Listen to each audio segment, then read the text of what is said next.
ಅವರು ಒಂಥರ ಈ ತುಂಬ ಮೂಡಿ ಇರ್ತಿದ್ರು. ಕೆಲವೊಂದು ಸರಿ ತುಂಬ ನಗಿಸೋರು ನಮ್ಮನ್ನು, ಕೆಲವೊಂದು ಸರಿ ಮೂಡಿಯಾಗಿರ್ತಿದ್ರು.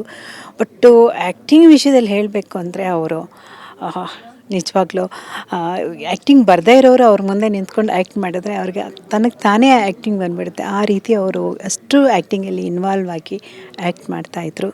ಆಮೇಲೆ ಎಷ್ಟು ಪಂಕ್ಚುಯಾಲಿಟಿ ಇದ್ದರು, ಅಷ್ಟು ಒಂದು ಸೂಪರ್ ಸ್ಟಾರ್ ಆಗಿದ್ದರು. ಅವರೊಂದು ಟೈಮಿಂಗ್ಸು, ಅವರೊಂದು ಇದೆಲ್ಲ ತುಂಬ ಪಂಕ್ಚುಯಾಲಿಟಿ ಇರ್ತಿತ್ತು ಅವ್ರದ್ದು. ಹೀಗೆ ತುಂಬ ಸರಳ ವ್ಯಕ್ತಿತ್ವ ಅವ್ರದ್ದು. ಇಟ್ಸ್ ಒಂಥರ ತುಂಬ ಖುಷಿ ಆಯಿತು ಅವ್ರ ಜೊತೆ ನಾನು ಇಷ್ಟು ಚಿತ್ರಗಳು ಮಾಡಿದ್ದು. ನೀವಿಬ್ಬರು ನಟಿಸಿರೋ ಸಿನಿಮಾಗಳಲ್ಲಿ ತುಂಬ ಇಷ್ಟವಾದ ಸಿನಿಮಾ ಯಾವುದು? ನನಗಂತೂ ನೀ ಬರೆದ ಕಾದಂಬರಿನೂ ಇಷ್ಟ, ಕೃಷ್ಣ ನೀ ಬೇಗನೆ ಬಾರೋನು ಇಷ್ಟ, ಮತ್ತೆ ಹಾಡಿದ್ದು ಕೋಗಲೆ. ನಾನು ಅದೇ ಹೇಳ್ತಾ ಇದ್ದೆ ಅವಾಗಲೇ, ನಿಮ್ಮನ್ನು ರಿಯಲ್ ಕಪಲ್ ಏನೋ ಅಂತ ಅನ್ಕೊಂಬಿಟ್ಟಿದ್ದೆ ನೋಡಿದಾಗ.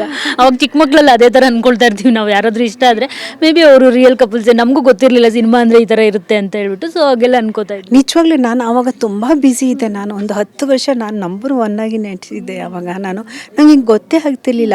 ಬಟ್ ಈಗೀಗ ನಂಗೆ ಹೋಗ್ತಾ ಇದೆ, ನನಗೆ ಫ್ಯಾನ್ ಫಾಲೋವರ್ಸ್ ಎಷ್ಟಿದ್ದಾರೆ ಅಂದರೆ ನನಗೂ ವಿಷ್ಣುವರ್ಧನ್ ಸರ್ದು ಇವಾಗ ನನಗೆ ಹೀಗಿತ್ತಾ ಅಂದ್ಕೊಳ್ತೀನಿ ನಾನು. ನೀ ಬರೆದ ಕಾದಂಬರಿ, ಕೃಷ್ಣ ನೀ ಬೇಗನೆ ಬಾರೋ, ಆ ಹಾಡುಗಳು ಇವತ್ತಿಗೂ ಕೂಡ ಈ ನಾರ್ತ್ ಕರ್ನಾಟಕ ಕಡೆ ತುಂಬ ಇದಾಗಿದೆ. ಇಲ್ಲೂ ಅಷ್ಟೇ, ಈವನ್ ಎಲ್ಲ ಮೈಸೂರಾಗಲಿ ಎಲ್ಲ ನಾರ್ತ್ ಕರ್ನಾಟಕ ಈ ಕಡೆ ಎಲ್ಲ ತುಂಬ ಜನಗಳು ಇಷ್ಟಪಡ್ತಾರೆ.